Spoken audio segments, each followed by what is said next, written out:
Glória a Deus, irmãos. A paz do Senhor Jesus. Amém, irmãos? Tem crente aí ou não? Louvado e agradecido ao nome do Senhor. Glória a Deus. Eu vou repetir de novo: a paz do Senhor Jesus, irmãos. Glória a Deus. Mais perto do tempo. Livro de 2 Reis, irmãos. Glória a Deus. Depois a gente entra nos agradecimentos. Louvado e agradecido ao nome do Senhor.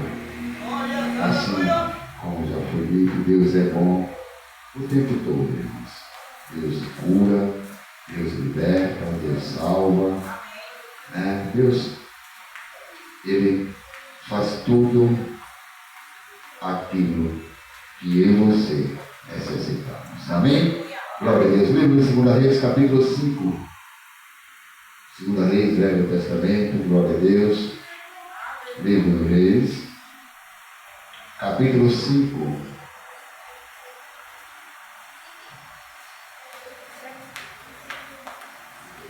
Glória a Deus. 2 Reis, capítulo 5. Ajudar uns aos outros aí, em nome de Jesus Cristo. Glória a Deus, aleluia.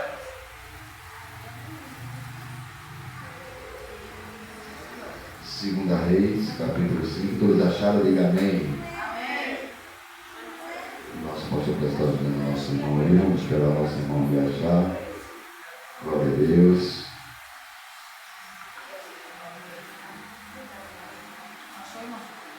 Amém, irmãos? Que diz assim, capítulo 5, versos 2, irmãos, que diz assim: e os sírios, numa das suas investidas, havia levado presa da terra de Israel uma menina que ficou ao serviço da mulher de Naamã. E disse ela à sua senhora: oxalá que o meu senhor estivesse diante do profeta que está em Samaria, pois este curaria da sua lepra. Amém? Curve a sua cabeça, deixe sua vida aberta, coloque no seu banco, coloque a mão no seu coração e vamos pedir a Deus para que Ele fale conosco nessa noite através da sua palavra. Que Ele venha nos instruir, que Ele venha nos ensinar a ser um ser humano melhor, a ser um servo melhor, e que nós viemos aprender da parte do Senhor aquilo que Ele tem ao meu e ao teu coração nesta noite. Justo e eterno Deus, nós te louvamos e te glorificamos e te exaltamos, Senhor, porque o Senhor é bom e as tuas misericórdias duram para sempre no meio de nós. Ó Pai amado, ó Pai querido, em nome de Jesus Cristo, teu Filho amado, eu quero, Senhor Deus, te fazer um pedido especial nesta noite. Eu te apresento, Senhor Deus, esse ministério, esta igreja, esse teu povo. Eu te apresento, Senhor Deus, os pastores desse local. Senhor Deus, eu te apresento toda a tua casa diante de ti. Ó Pai amado, ó Pai querido, fala conosco, não aquilo que eu queira ouvir ou que eu queira falar, mas aquilo que nós necessitamos ouvir vindo da tua parte através do teu Espírito Santo. Abre as janelas e as comportas do céu e desce sobre nós o teu entendimento e a tua sabedoria, em nome do Pai, do Filho e do Espírito Santo. Amém. Sempre dando glória. Louvado e agradecido é o nome do Senhor Jesus. Amém? Já estou tão acostumado com os irmãos, né? Essa, se não me engano, é a terceira vez que eu estou aqui, né? Terceira, né? E assim como eu sei que os irmãos me adotaram em oração, esta igreja faz parte da minha oração. Amém? Estamos preparando um dia para que os irmãos cheguem lá em Tabajara, para junto a gente glorificar e exaltar o nome do Senhor Jesus. Mas esse dia vai chegar, né? Esse dia vai chegar para que o irmão pague a visita que eu estou fazendo, mas para que junto a gente se alegre e se reúna para glorificar e exaltar o nome do Senhor Jesus. Porque pagar, irmãos, visita, a gente nunca vai conseguir pagar. Porque Todo dia o ser humano ele acorda diferente. Pastor, o que isso tem a ver com isso? Eu vou explicar. Todo dia nós acordamos diferente. Isso é em tudo que nós vamos fazer. E no mundo espiritual, no meio cristão, tem dia que a gente conhece, irmão, com a nossa fé 110%. Crendo em tudo. Crendo em tudo. Em tudo a gente consegue enxergar Deus. Tem dia que a gente acorda e não quer nem sair do carro. E pedindo a Deus que ninguém venha nos dirigir a palavra. Tem dia que a gente está acreditando em tudo, tem dia que a gente não está acreditando em nada. Mas eu louvo a Deus e glorifico esse Deus tão grande, porque Ele conhece a mim e a você do jeito que nós somos. Do jeito que nós somos é que Ele nos conhece, porque foi Ele que nos criou. Se você pegar uma pessoa que desenhou esse quadro, ele vem desenhar esse quadro, ele pinta um quadro para você e no final, quando ele termina a sua obra, ele vai colocar o nome dele lá embaixo. Esse quadro foi pintado pelo fulano. Porque ele fez este quadro. E dentro de mim e de você tem uma assinatura espiritual. Pelo aquele que nos criou a mim e a você. Dentro de mim e de você habita o nome de Jesus Cristo através do seu Espírito Santo, porque foi Ele quem nos criou, foi Ele quem nos formou. Então Ele conhece o dia que você vai estar bem e o dia que você vai estar mal. Pastor, o que é que eu não preciso? O que eu não preciso é de ninguém dizer para mim que naquele dia que eu esteja mal é porque eu estou em pecado ou estou errado. Ninguém para nos acusar. Porque este papel de acusador é de Satanás. E ele não precisa de ajuda de ninguém para fazer o papel dele. Ele faz e faz bem o papel dele. Então, irmãos, Satanás ele não precisa da minha e da tua ajuda para nos atacar, para nos perseguir, para jogar diante da nossa face aquilo que nós estamos fazendo de errado. Mas não é porque Deus ele nos conhece que eu vou pegar esta palavra e vou sair fazendo o que eu quero, o que eu acho que eu devo fazer. Não. Deus nos conhece, porque Ele nos criou, mas Ele nos chamou para ser um povo separado, um povo transformado diante da Sua presença. Todas as mazelas Ele já levou. E hoje, aquilo que eu praticava antes, eu não pratico mais. Então, não é que você vai pegar esta palavra e vai dizer, o pastor disse lá no altar que Deus me conhece, então está tudo certo. Não. Não é bem assim. Amém, queridos? Deixa eu te dizer algo nesta noite. O nosso diácono Paulo, quando ele me lançou o convite, estamos aqui reunidos nesta noite, irmãos. Eu pensei que era o primeiro culto de doutrina do ano de 2026. E eu disse a ele, eu não gosto de pregar culto de doutrina na igreja do meu irmão, porque eu sei que aqui tem homens e mulheres capacitados para o ensinamento. Eu aprendi que doutrina é dada pelo anjo da igreja. Também aprendi que apesar de a gente viver em um país de democracia, dentro da igreja não tem democracia não, viu? É isso, pastor. Isso não é que a igreja é ditadura, não. Estou dizendo que dentro da igreja não tem democracia. Explico. Dentro da igreja, quem é o dono da igreja? Pode responder, irmão.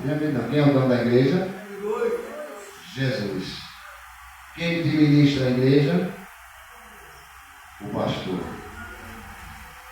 Agora, presta bem atenção. Quando João ele é levado aos céus em espírito, e aí ele é revelado, o que é que Deus diz a João? Ao anjo que está na igreja. Sim ou não? Quem é o anjo da igreja? O pastor. Nós vamos aprender um pouquinho hoje. Não é possível. O pastor é o anjo da igreja. A carta da sete igreja que João tem a visão no livro de Apocalipse é direcionada para o anjo da igreja. Quem é o anjo da igreja? O pastor. Então a carta é direcionada para ele. A carta não é direcionada para o presbítero, a carta não é direcionada para dirigente, discípulo de oração, para diácono. Não. A carta é direcionada para o anjo da igreja. E o anjo da igreja é o pastor. Então, dentro da igreja, não tem democracia. Quem manda é Deus e quem administra é o pastor. Então, pastor, então quer dizer que eu não posso falar nada, não posso fazer nada dentro da igreja. A minha e a tua obrigação é juntar o meu projeto, juntar a minha ideia e trazer diante do anjo da igreja, porque é ele quem vai orar, é ele quem vai levar aquele pedido meu, aquele projeto meu, diante de Deus. E é dele que Deus vai dar a resposta, de sim ou de não.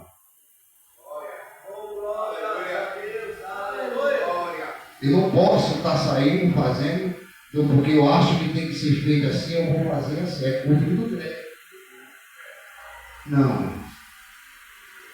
Existe um negócio chamado hierarquia eclesiástica.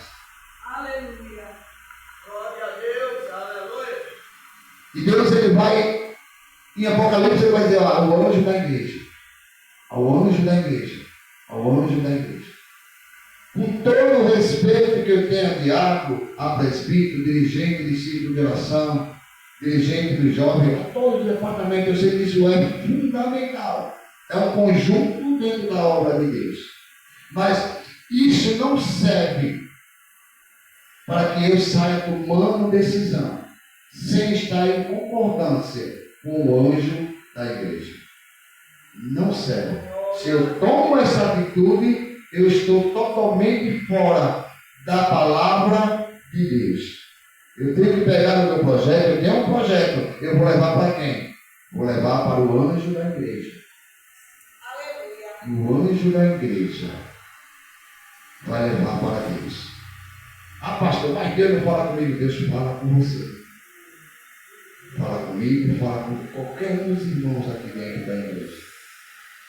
Mas Deus, ele fala primeiro com o anjo da igreja. E eu não estou falando da sua vida secular, da sua vida particular. Eu estou falando da obra, do conjunto da obra de Deus. O que acontece dentro do ministério, a qual aí o pastor Emanuel, que é esse que está tomando conta, é revelado a ele a direção do trabalho, como se deve ser dirigido e revelado por Deus através do Espírito Santo. Eu estou aqui puxando sardinha porque conheço o pastor não. Eu estou dizendo que a Bíblia relata, o que a Bíblia fala. As cartas que Deus pede para que João escreva e envie, não é para ninguém a não ser para o anjo da igreja. Então, se o pastor não pode opinar e nem dizer não para um membro, ou para um presbítero, ou para um diácono, ou para qualquer obreiro, ou cooperador, ou para membro, ou para dirigente de ciclo de oração, para dirigente dos jovens, das crianças, se o pastor não pode dizer o não, se porventura não me leva a mal e você sai cochichudo, então o pastor não serve. O pastor não serve para me dizer não, mas o pastor serve. Falei lá em Ezequiel 34 que diz que o pastor vai dar conta das ovelhas. Então não tem separação. Se o pastor é quem vai dar conta das ovelhas, dentro do ministério, quem requer, quem é guiado para fazer a obra através do Espírito Santo é o anjo da igreja. Mas eu não quero falar sobre isso. Eu não sei nem por que Deus desceu isso ao meu coração nessa noite. Mas a gente vai falar nesta noite sobre servos, sobre servir ao Senhor, né? E a gente sabe que a gente viver como ser humano, a gente sabe que o ser humano É difícil de a gente lidar com ele. Eu sou uma pessoa difícil de você lidar comigo. Talvez eu, sabe por quê? Porque eu tenho um jeito, você tem outro, eu penso de um jeito e você pensa de outro. Né? Mas a Bíblia diz que, primeiramente, a gente devemos nos suportar. Você não é obrigado a me amar, mas você é obrigado a me suportar. Eles amarem uns aos outros. Mas se eu não consigo amar, eu tenho por obrigação de suportar. Eu vou logo te dizer, como servo do Senhor, que nós somos nesta noite. Aquele teu vizinho chato, você é obrigado a suportar ele. Você é obrigado a suportar ele. Então, como o céu vai falar de servir a Deus. E ao contrário do que todo mundo pensa, que há quem diga em nós que é fácil servir a Deus. Eu acho tão difícil. Eu acho tão, sabe, tão pesado servir a Deus. Então, há quem diga que é fácil. Mas a gente vai falar sobre isso. De servir a Deus com excelência. Servir a Deus não é só quando eu quiser fazer a obra. Não. O servo, o verdadeiro servo do Senhor, ele faz a obra em tempo e fora do tempo. Ou seja, ele faz aonde Deus enviar para que ele faça.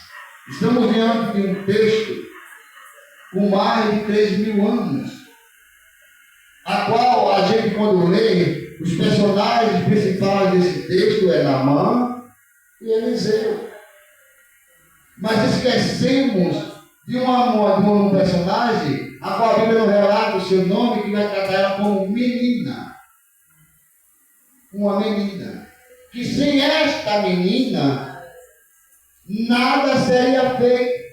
Se não fosse a ação desta menina, nada tinha acontecido. Naamã não teria sido curado. Porque quem leva a palavra de Deus para dentro da casa de Naamã é esta menina. Talvez Deus ele gosta de trabalhar com pessoas que não gostam de aparecer.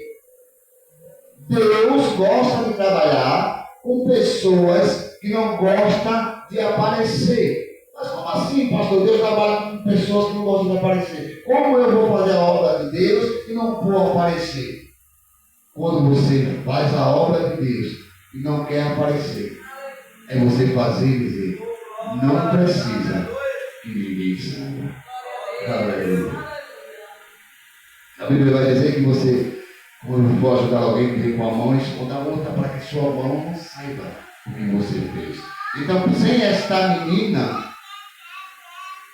nada seria feito.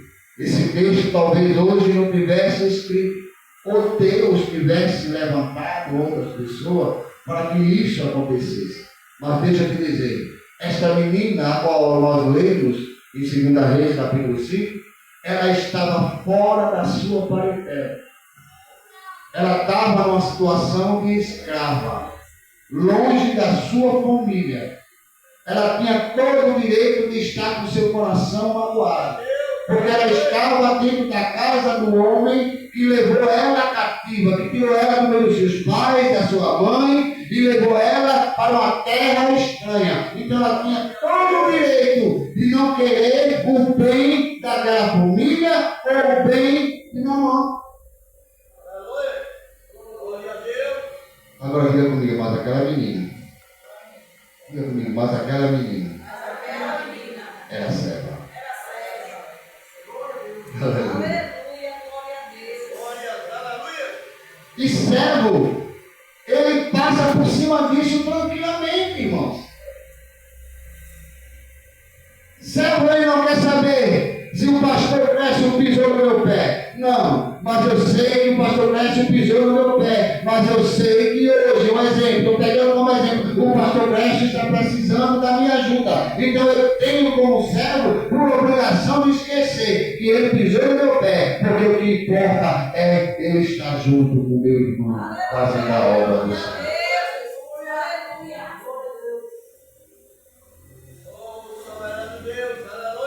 gente sabe que tem vários tipos de servo. E se a gente for falar, vai estar passando todo mundo aqui falando do tipo de servos que tem vindo para a casa do Senhor. Assim como a gente sabe que tem vários tipos de pessoas.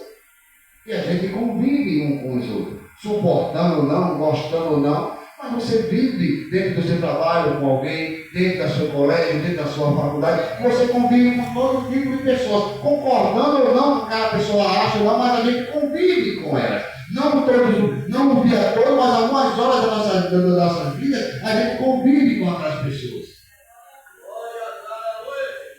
Dentro da obra do Senhor, há vários tipos de servos.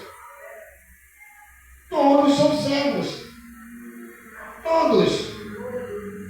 Tem aquele servo que nada para ele vai dar certo. Quando alguém, o pastor, o dirigente, se levanta e diz: eu estou pensando em fazer assim. Eu digo: rapaz, isso aí não dá certo. Isso aí não vai para frente, isso aí não vai dar certo. Tem aquele servo que quando há alguém para alguma coisa para fazer dentro da igreja, e o irmão ou a irmã, ou o pastor chega para ele: irmão, eu preciso da sua ajuda, e ele diz: pastor, eu até queria, mas eu não tenho tempo. Deixa eu te dizer algo nessa noite muito sério. Não ter tempo para Deus é perder tempo. Grave bem isso no seu coração. Não ter tempo para Deus é perder tempo. Aleluia, aleluia, glória a Deus. E eu estou dizendo a você por experiência com Deus. Abra-se um parente rapidamente. Há uns 3 anos atrás, eu estava com muito serviço mesmo. E o pastor chegava para mim: pastor Cláudio, os irmãos estão tudo na igreja, Deus já pode ir embora, não vai tomando conta lá porque eu não estou com tempo. E o pastor me falou: pastor Cláudio, pelo amor de Deus, eu não estou com tempo. Certo dia eu estava fazendo um telhado e eu estava cortando o último pedaço de madeira com a máquina. Isso num domingo de 4 horas da tarde. O culto começava às 7. Eu já tinha dito a Deus que eu não ia, porque eu tinha que terminar aquele serviço. E resumindo, eu corto a madeira, o disco da maquita só girando, não estava a máquina ligada, ela estava só girando. Ela pegou nesses 2 dedos meus que torou, cortou os 2 dedos. Aqui tem parafuso e aqui tem parafuso. E eu fui para o hospital. Passei 8 dias internado. E Deus disse: agora você vai ter tempo. Porque se você não tem tempo para Deus, Deus para. Mas Deus vai fazer você.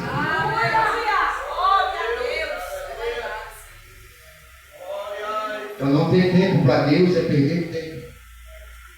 Eu passei uma semana sem fazer nada, sem ir para a igreja, sem trabalhar, e Deus está dizendo: tu passou uma semana sem ter trabalho, mas tu não morreu, tu não passou fome e tu não passou por dificuldade, porque eu sou contigo. Agora vai e faz a minha obra.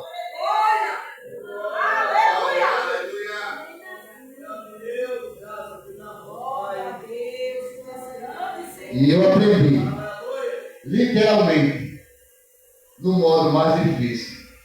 Porque quando a gente fala que a máquina pegou aqui e cortou ali, a gente pensa tão simples, né?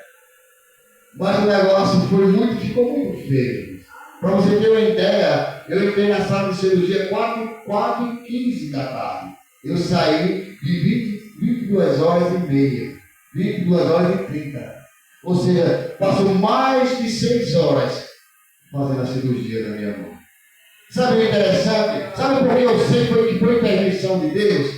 Porque primeiramente quando eu desci, eu cortei meu dedo, eu não entrei em pano. Eu desci no telhado com a minha mão encurvada, pedi um pano na mão da cara, limpo, enrolei a minha mão, peguei o carro e fui para a UPA, eu sozinho. E quando eu cheguei na UPA, e o ortopedista que me recebeu, Ele olha para a minha mão e diz: isso é caso de cirurgia. Mas o senhor tem como chegar no Miguel Arraes sem precisar esperar a ambulância? Eu digo: tenho. Ele: pronto, vá para lá e diga lá na portaria que sou eu que vou lhe operar. Detalhe, eu não tinha o papel, eu não tinha o nome do médico. E eu cheguei no Miguel Arraes e disse: o médico do ortopedista que está no plantão da cidade da Tabajara, ele mandou eu vir e disse que era ele que ia me operar. E a recepcionista olhou para mim: mas cadê o papel? Eu não me dei papel, você mandou me dizer, ela pode me dar seu documento. E fez a ficha, preencheu, ele subiu rapidamente para o bloco de luz. 4 horas ele chegou, chamado pelo meu nome. 4h15 eu estava andando na sala de cirurgia. Ou seja, tinha um vizinho meu que eu encontrei na enfermaria do Miguel Arraes, que ele já fazia 10 dias que estava com o pé quebrado, esperando uma vaga para ser operado. E no mesmo dia, eu fui operado. Entende? Então, dizer que não tem tempo para Deus é perder tempo, irmão. Porque eu nem ganhei dinheiro, nem trabalhei e nem estava fazendo a obra. E eu disse: você não passou nem por nenhuma dificuldade, porque eu cuido. Mas eu cuido e quero que você faça a minha obra. E hoje eu sei que nada impede de eu fazer a obra do Senhor. Nada impede. Não é porque eu sou bom, não. É porque eu sei de onde Ele me tirou. E eu sei para que Ele me chamou.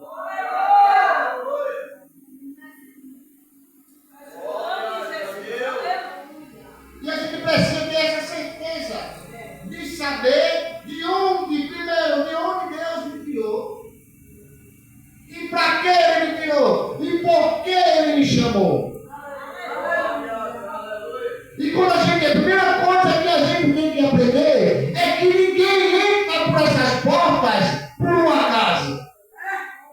Ninguém está sentado numa cadeira por um acaso. Não. Todos que estão aqui dentro e os membros dessa igreja que entram para aquela porta têm um chamado de Deus na sua vida. E eu tenho segredo de errar, irmão. Todos que estão aqui nesta noite, Deus revela que vocês têm um projeto para crescimento da obra. E Deus pergunta: o que é que você está esperando?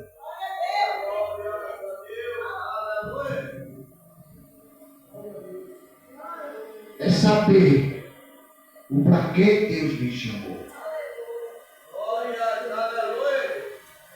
Aquela menina tinha todo o direito de dizer: eu quero que ele morra com essa lepra dele.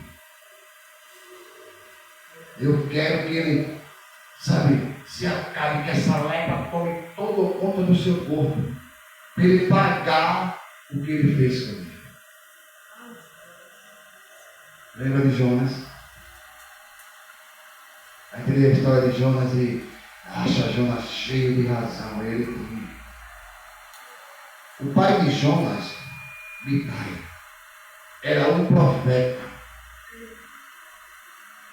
E o pai de Jonas foi determinado para pregar na cidade de Nínive. Mataram o pai de Jonas à espada e penduraram ele na entrada da cidade, como um lembrete de dizer: aqui nós não aceitamos que ninguém fale de Deus. Aqui a gente não quer profeta. Ano se passa. Aleluia. Deus não está nem aí se Jonas está com mágoa no coração ou não. Deus não está olhando para o homem Jonas. Deus está olhando para o servo dele, que aceitou a ele e que disse: eis-me aqui, Senhor. Segura bem. Deus não está olhando para a Clécia. Deus está olhando para o pastor Clécio. Deus não está olhando para a irmã Marinha da comissão. Deus está olhando para uma mulher de comissão. Deus não está olhando para o pastor Cláudio. Deus está olhando para o Cláudio, para o pastor Cláudio. Deus não estava nem aí se Jonas estava com mágoa no coração. O que Jonas sentia? Deus sabia que ele estava com o coração machucado. Aí Deus diz: Jonas, vai ali. E tu vai pregar a minha palavra. E eu não vou. Deus é muito lindo, irmão. Deus é tão educado. Que Deus tinha toda a autoridade para pegar Jonas. Você vai, porque você vai. Mas Deus deixou ele bem à vontade, morando. Como se o pastor Cláudio mandasse ele. Eu não vou fazer nada, porque não quero mais. Deus deixou ele bem à vontade. Jonas pega uma passagem, rumo contrário. Fantástico. Deus pronto. É tudo que Deus queria. Aleluia. O reino começa a ficar bravo. A essoura começa a crescer, o mar começa a ficar furioso. E joga a carga no mar. E alivia o barco. E joga isso, joga aquilo. E Jonas está lá dormindo. Tranquilo. Quando os homens chegam diante até Jonas, ele diz: o culpado sou eu. Aleluia. O culpado sou eu. Lança-me no mar. E tudo isso vai cessar. E o interessante é que Deus, quando lança um Jonas no mar, há uma calmaria, o peixe vem e engole Jonas. E lá dentro, lá no abismo, além de estar dentro do peixe, ele estava no fundo do mar, no abismo do abismo. É isso que ele vai dizer. Lá do dentro do abismo, lá no profundo dos infernos, eu clamei a ti e tu me ouviu. Jonas clama por misericórdia. Mas se você for analisar a alma do Jonas, você não vai ver Jonas dizendo: Senhor, me tira daqui que eu vou fazer a tua obra. Não. E Deus dá ordem ao peixe e cospe Jonas. Aí Deus agora dá a cobra. E a cobra já cospe em outra cidade. De Jope.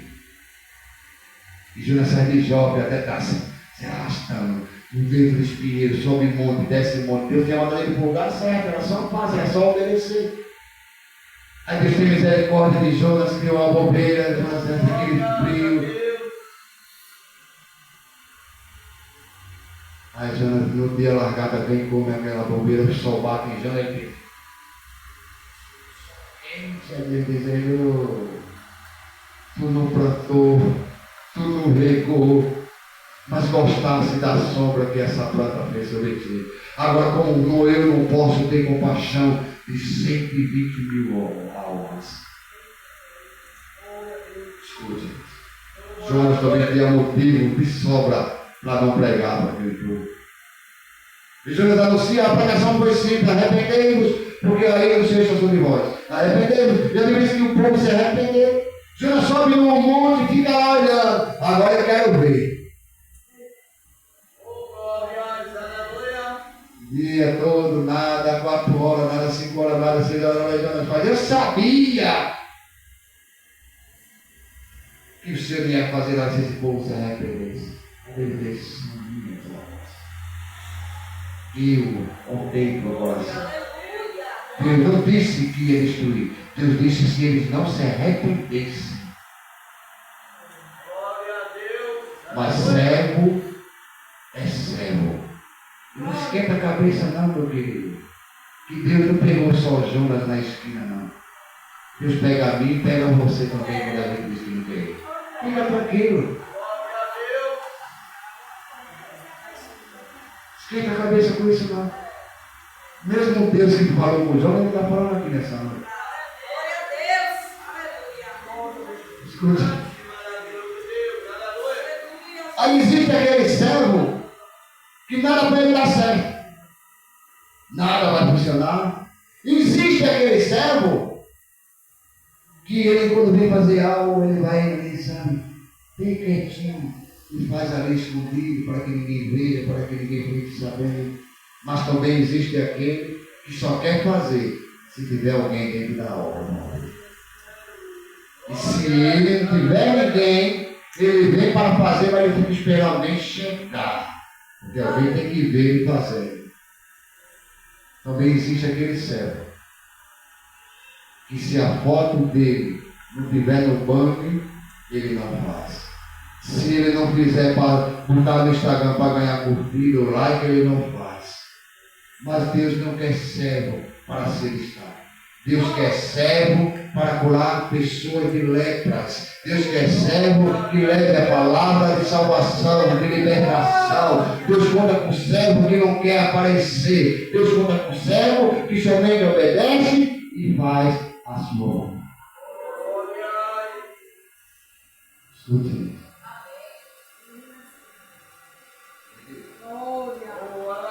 Eu passei um tempo, uns 15 anos em São Paulo. E assim que eu cheguei em São Paulo, eu organizei a minha vida, que não vivia a vida de rico, mas vivia a vida mediana. Nem era rico, nem era pobre.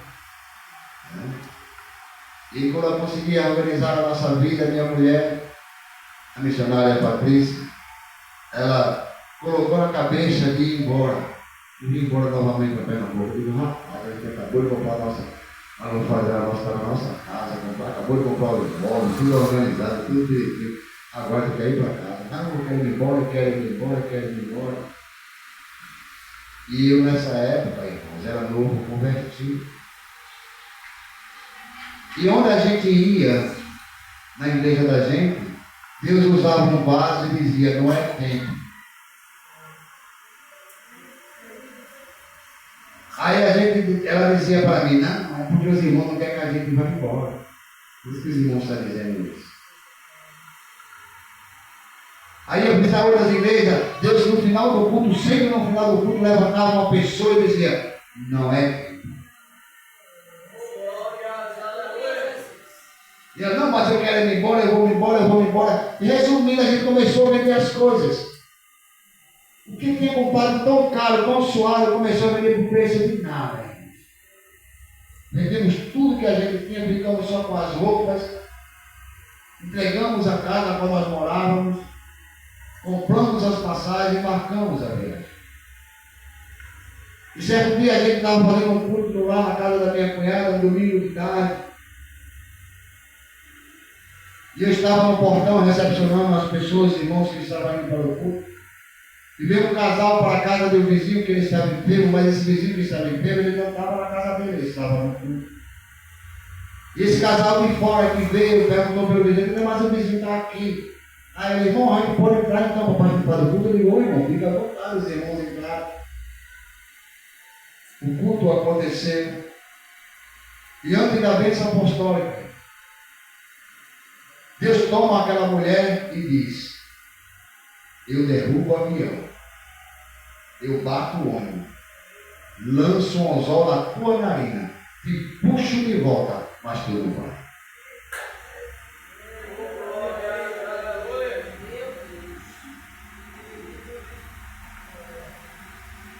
E ela olhou para mim e disse, e aí, eu diria isso, eu dizia, tu vai.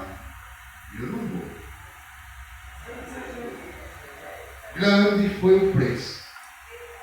Tudo vendido, passagem comprada, tudo jogar as passagens, se ela queria perder 50%, Jesus tem misericórdia. Grande foi o preço. Mas era mais simples ter ouvido Deus dizer que não era tempo. Sabe? E quando a gente aceitou que realmente aquele chamado que Deus tinha na vida da gente, aí Deus abriu as portas novamente. Ela foi trabalhar na casa do presidente do Banco Central da época. E ali ele pegou um câncer. E ela disse para a mulher do patrão dela, ela disse, eu vou levantar a igreja em oração. E Deus vai curar o seu marido. E ela saiu. E ela chegou na igreja, pediu oração pelo patrão dela, a igreja orou. A gente tinha uma campanha de sexta-feira só de oração, irmãos. Se quisesse ir, era só o louvor da harpa e oração. Louvava o louvor da harpa e oração. A harpa, 13 da harpa, louvava o joelho para orar. Se levantava meia hora, 20 depois, 13 da harpa e joelho para orar. Era só isso na campanha. Não tinha mais nada. Porta fechada, Tinha porta lateral, quem quisesse vir, que viesse. Mas não viesse, a cara de pula-pula, se Deus se manifestasse através do Espírito Santo, tivesse pula-pula, amém. Mas quem viesse, ela sabia que era louvado, era o urubu da harpa e oração. E aí a igreja clamou. E começou isso na sexta-feira. Ela veio para casa, ela, quando pegou para a igreja, a gente orou. Na outra semana a mesma coisa. E quando ela voltou, na terceira semana, o médico dá o laudo para o marido da mulher. Ele não tinha mais câncer. E isso foi a porta que Deus abriu. Porque ela pergunta para a minha mulher: quem você está precisando? Eu falei: não, estou precisando nada, o que é que você está precisando? Aí a mulher começa a contar. Porque Deus tinha feito, e como Deus tinha feito, porque a gente, a besteira que a gente tinha feito, obedecer a ordem de Deus. E ela veio embora. Num domingo à tarde, a gente estava em casa. Encosta um caminhão procurando pela minha esposa. E tudo que a gente tinha vendido, Deus deu em dobro. Irmãos, duas cafeteiras, tudo que a gente tinha deu em dois. Isso que a gente teve coisas que a gente precisou de doar. Porque não tinha necessidade da gente ficar aqui. E o caminhão parou, ela veio com o carro dela para trás, ela veio com o campo dela atrás, ligeiro, que no meio da Zona Norte, que eu nunca vi na minha vida. Parou, aí desceu, disse: a casa essa que é meu, falou com a minha esposa, pegou o envelope, botou na mão dela. Aí dentro da mala dela tinha feira para mais ou menos um ano, sem a gente se preocupar de comprar comida. E uma quantia. Que a gente ia passar um bom tempo sem ser pegado. Querida igreja do Senhor, o servo, ele não murmura. Servo não questiona. Servo, ele só obedece. Ele pergunta por quê. Tem coisas que aos nossos olhos vai ser loucura como servo do Senhor. Tem lugar que Deus manda a gente ir e diz: Senhor, isso é loucura. O Senhor é o Senhor que está falando comigo. Mas Deus está dizendo: vai, porque eu quero, porque ali existe uma hora para crescer, para receber. Então, querida igreja do Senhor desta noite, não questiona, seja um servo fiel a Deus. As recompensas de Deus, as bênçãos de Deus, está sobre a vida daquele que obedece a Ele, que escuta a Ele. Confesso, irmãos, que eu tinha preparado tanta coisa para fazer para os irmãos hoje. Tanta coisa, ele disse: olha, Paulo, não vai dar tempo, mas não é questão do tempo. A gente ia fazer, sabe, mas a gente tem 5 minutos. E eu quero usar esses 5 minutos.